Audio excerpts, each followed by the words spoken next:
para que a gente não perca os miolos, precisamos entender que o bom é suficiente. Desmiolando. Muitas vezes a gente tá só em busca do ótimo, mas o bom já é suficiente. E eu trouxe aqui meu papinho, que é ouvinte assíduo dos nossos episódios, não perde um, não é, pai? Verdade.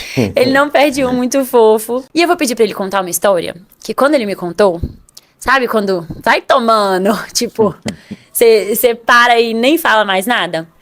Foi numa época que eu nem lembro qual, mas com certeza eu tava falando algo do tipo, não, eu quero eu quero encontrar uma pessoa assim, assim, assado. Eu quero fazer lançar o jogo perfeito. Tipo, tem que estar tudo muito certo. Eu vou esperar o momento perfeito pra alguma coisa acontecer. Mas principalmente, tipo, a pessoa perfeita, sabe? Eu quero encontrar a pessoa que cumpra todos os requisitos da minha lista que eu fiz, porque a gente sabe que a gente tem que fazer essa lista, né, do que a gente quer, porque senão qualquer coisa também serve. Mas aí eu tenho essa lista e eu falei, não, preciso de uma pessoa que complete tudo e mais um pouco dessa lista. E ontem eu tava no salão e eu ouvi uma menina falando assim, ai, mas tem muito tempo que eu tô solteira, mas eu sou muito chata. Esse sou muito chata quer dizer o quê? O que tem por trás desse eu sou muito chata? Eu sou muito exigente, é muito difícil servir pra mim.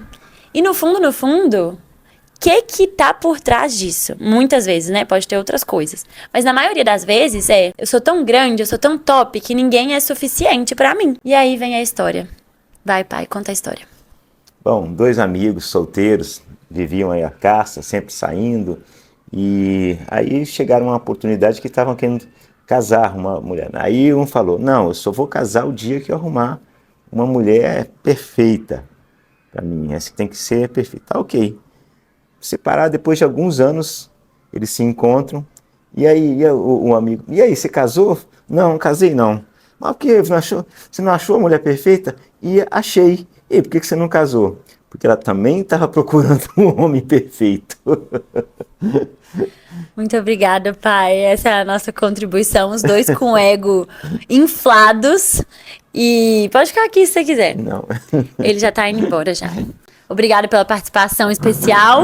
Essa história me lembra muito na época que eu tava conhecendo meu ex-namorado. E eu falei com a minha psicóloga assim, ah, não, mas ele tem tatuagem. Não, ele é 1 centímetro mais baixo do que eu. E o homem tem que ser alto. E que nananã. E fiquei cheia de mimimi. E aí ela falou, Alice, tem uma frase que diz, o real é imperfeito. E essa frase virou até sticker pra colocar no espelho, na parede, lá do Isso Não é um Jogo. A gente vai voltar, a gente fez isso uma época e a gente vai voltar pro site pra vender esses stickers que a gente prega na parede, assim. O real é imperfeito, tá pregado, colado no meu espelho, pra eu ler todo dia. O real é imperfeito, porque o perfeito já está pronto. E o perfeito não tá aqui nesse mundo. O que tá pronto não tem que vir aqui nesse mundo de provas e expiações que a gente tá vivendo. O perfeito não tá aqui. Então você vai ficar caçando e nunca vai achar, igual essa história aí. E detalhe, que quando esse perfeito, né, tipo assim, vamos supor que uma pessoa quase perfeita aparece pra você. Às vezes você nem quer. E eu descobri isso. Eu quero uma pessoa imperfeita. Eu quero uma pessoa que a gente tenha discussões e não uma pessoa perfeita. Então muitas vezes você tá ali na caça pela perfeição, mas no fundo, como você é uma pessoa imperfeita, você também quer alguém imperfeito. E aí, enquanto isso, a gente acaba deixando de viver o possível, viver o bom, viver o real, achando que isso é pouco. E o bom, ele é suficiente. Às vezes você tá aí numa busca incessante, cansante, pelo ótimo, sendo que... E o bom? Não tá bom? No fim, o que vai sustentar, de fato, uma carreira quando você tá procurando esse trabalho perfeito, né? O que vai sustentar um relacionamento forte e uma vida, de fato, plenamente feliz, não é a perfeição, mas a disposição que você tem para construir, reconstruir todos os dias. O emprego ideal, ele não é o que chega com tudo resolvido pra você. Ele é aquele que você sente que você pode crescer, que você pode contribuir, que você pode errar e tentar de novo. Sabe, é tão gostoso quando você pega uma empresa, por exemplo, que às vezes tá com uma área toda bagunçada, você chega, organiza ela, e aí no final você olha tipo, que satisfatório, sabe? Eu criei isso, eu ajudei a criar isso, eu ajudei a organizar isso. Então existe uma satisfação muito grande no sentimento, no crescimento gradual. juntos. E quando a gente tá falando de um relacionamento, né, por exemplo, nessa menina que eu conversei lá no salão e ela falou que ela é chata, eu tenho algumas teorias, assim.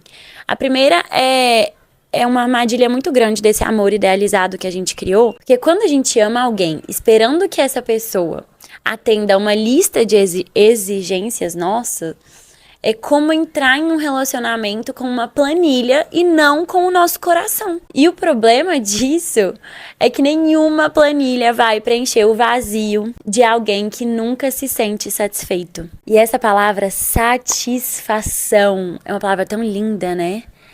Tem outra palavra que eu amo e que eu tava pensando muito nela esse final de semana, porque eu fui no aniversário da minha prima, 2 finais de semana atrás, na verdade. Ela fez 40 anos e no aniversário dela teve o show da Xuxa. Ela contratou a sósia da Xuxa, que é igual a Xuxa, gente. Igual. Eu acho que eu deixei uma foto no TikTok. Gente, surreal. Foi assim, um aniversário de 40 anos, teve show da Xuxa, teve show do El-Chan, sertanejo. Foi a melhor festa que eu já fui na minha vida. E ela, pra mim, é a pessoa que personifica a palavra desfrutar. Essa palavra é tão linda. Desfrute. E pra gente desfrutar a vida, a gente precisa ser uma pessoa satisfeita. Não é aquela pessoa que reclama de tudo, sabe? A gente tem que estar satisfeito com o simples. E também quando vem o extraordinário. Mas primeiro com o simples. A minha mãe mesmo falou, tipo, nossa, Alice, às vezes você parece uma eterna insatisfeita, porque você tá num lugar e você quer estar em outro. Você tem uma coisa e você quer outra. Você quer sempre, sempre mais. Eu acho que a gente tem que ter, sim, nossas ambições. Isso é muito, muito importante. Mas, ao mesmo tempo, a gente só vai alcançar essas nossas ambições se a gente já souber ser grato e satisfeito pelo que a gente tem hoje. Pelas pequenas coisas, sabe? Então, minha mãe, eu tava falando isso quando eu fui pra Campinas. E aí eu tava falando, nossa, eu queria morar aqui, porque aqui é muito bom. Olha esse bairro que a minha irmã mora, que não sei o quê. Aí ela, filha, olha o bairro que você mora. Tem tudo ali. Se você estivesse morando em Campinas, você ia estar querendo estar nesse bairro, não sei o quê. Então aproveita mais o seu bairro. E eu, de fato, tipo assim, agora que eu sei que ele é meu, que eu moro aqui, eu não aproveito tanto quanto eu aproveitei o bairro da minha irmã, que eu sabia que eu ia estar ali só por alguns dias. Entendeu? Às vezes a gente tá precisando só explorar mais o que já é nosso, o que já tá aqui, nas nossas mãos. Porque quando a gente também fica muito insatisfeito com as coisas, exigente demais, tudo fica muito moroso, muito mais difícil, pesado, sabe? Ah, não vale a pena não. E uma outra coisa que vale a pena a gente se questionar, se você tá falando e buscando esse parceiro ideal, por exemplo, você tem que se perguntar assim, será que eu tô querendo ser amada ou servida? Será que eu não tô buscando um funcionário emocional pra mim? E não um parceiro ou parceira? Alguém que, tipo, adivinhe tudo que eu quero, faça tudo que eu quero, nunca erre, se antecipa, que me sirva. E isso não é amor, sabe? Você tá buscando uma obediência e amor não é obediência. Amor é escolha diária, imperfeita, humana. Um vai querer uma coisa, o outro vai querer outra. Então, se você quer... Você tem que ver, né? Você quer construir um relacionamento ou você quer contratar um prestador de afetos pra você, sabe? Tem um terceiro ponto, né? O primeiro pra mim foi essa questão do amor idealizado. O segundo é esse, a gente quer ser amado ou servido. E o terceiro é a régua que tá medindo as suas exigências, que tá medindo o outro, ela pode virar uma parede pra você. Por quê? Porque quando você mede tudo que o outro faz com uma régua, do tipo, isso não é suficiente. O que você está construindo é uma distância da pessoa. Então, as expectativas, elas são sim importantes. Não adianta a gente falar não crie, porque a gente já está criando, a gente já criou. Mas, quando elas viram uma cobrança muito constante, isso mata a nossa espontaneidade, sabe? Então, quando a gente já vem ali com uma lista das nossas expectativas e a gente quer controlar e a gente quer que o outro cumpra tudo, a gente tá matando a espontaneidade. E a gente tá matando a espontaneidade do outro também, porque o nosso corpo fala quando a gente fica desapontado, né? Quando a gente fala, isso não é suficiente. Mas, sabe, pode ser muito melhor do que você imaginou. Então, não se apegue tanto às suas expectativas. Tenha expectativas, mas não tenha apego a elas, sabe? Seja flexível.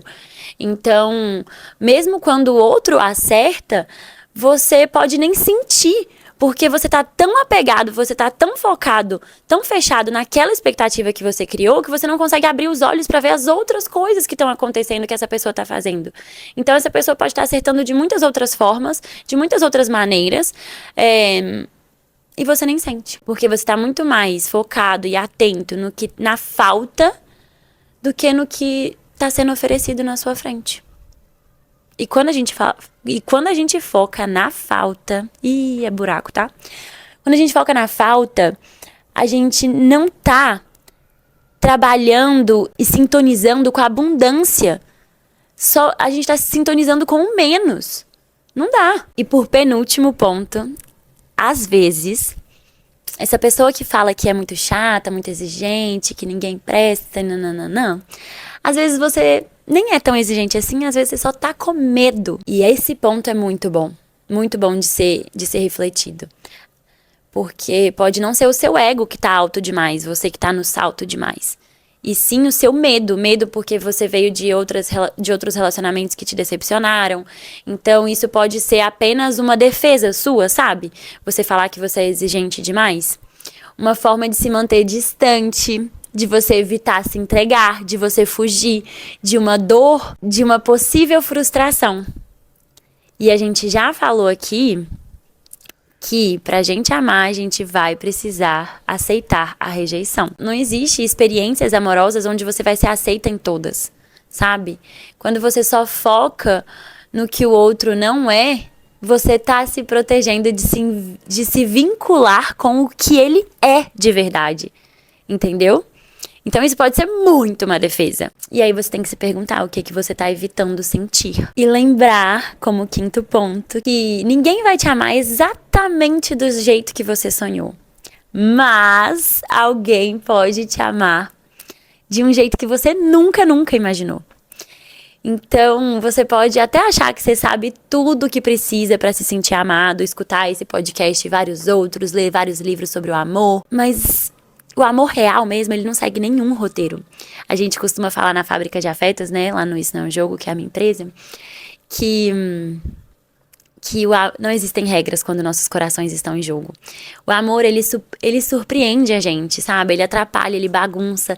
E às vezes é aí que mora o afeto mais verdadeiro. Então ele não vai se encaixar nas suas exigências. Ele vai desviar suas certezas. Muito pelo contrário, né? Vai desviar suas certezas. E se você deixar e se permitir, o amor vai te ensinar a amar melhor. Inclusive a você mesmo. Porque você vai ver que assim como o outro, você tem muitos defeitos. Você é muito imperfeito. E aceitar isso já é um bom passo, né? Eu gostei muito disso, de que a gente pode não ser tão exigente. A gente pode ser... Na verdade, a nossa exigência está camuflando o tanto que somos medrosos, né? Gente, fiquem aí com essas bombas. E vamos começar a aceitar o bom, né? Porque é difícil demais segurar essa barra que é querer que tudo seja extraordinário. Extra. Sendo que o ordinário é suficiente e tá na nossa frente. Nossa, até rimou! Vai tomando! Eu tô falando muito vai tomando, porque eu convivi com a minha irmã esses finais de semana passados. E ela só fala isso, vai tomando! Ai. Pra finalizarmos o nosso sábado na semana. Gente, só lembrando vocês, né, que eu já falei, mas não custa repetir que o Dia das Mães tá chegando e que a gente fez um produto novo na Fábrica de Afetos e eu tô, maluca, gente. É um produto muito lindo, muito perfeito, que vai, sabe quando você quer expressar todo o amor que você sente pela sua mãe e você não consegue encontrar em palavras? Sabe quando a gente fala aquela frase, palavras nenhuma serão suficientes? A gente chegou quase lá, tá? Com esse produto a gente chegou quase lá, que as palavras vão ser suficientes e vocês não estão entendendo. Calma. Eu não sei se quando sair esse episódio a gente já vai ter lançado o produto, mas se a gente não tiver lançado, já aguarde ansiosamente. E o meu sábado na semana foi sair com meu paizinho, que tá aqui em BH. A gente foi... foi tão gostoso isso. A gente foi comer do lado da minha casa. Tem um botequinho de empanadas argentinas, que são as melhores empanadas argentinas que eu já comi na vida. E aí a gente pediu um vinhozinho, que pro meu pai foi um vinho mó ralé, e eu achei aquele vinho tão gostoso. Mas sabe quando você tá, com vontade de brindar a vida? E aí eu pedi um vinhozinho, comi aquela empanada gostosa, sentada na mesinha. É um boteco de empanada. Mesinha de plástico, sabe? Nessa simplicidade que a gente tá falando, que é deliciosa. Bom demais. Foi muito bom. Não foi bom, pai? Ele falou que foi top. E eu espero que vocês estejam vivendo muitos sábados na semana. Deixa aqui o seu emoticon de... Gente, deixa aqui seu emoticon de vinho, sabe por quê? Além de ter a ver com esse sábado na semana, também tem a ver com o que a gente tá falando no episódio, porque o vinho dizem que quanto mais velho ele, melhor. Ou seja, quanto mais tempo você tem pra você poder descobrir a pessoa, melhor vocês vão ficando. Gente, vai tomando. Beijo.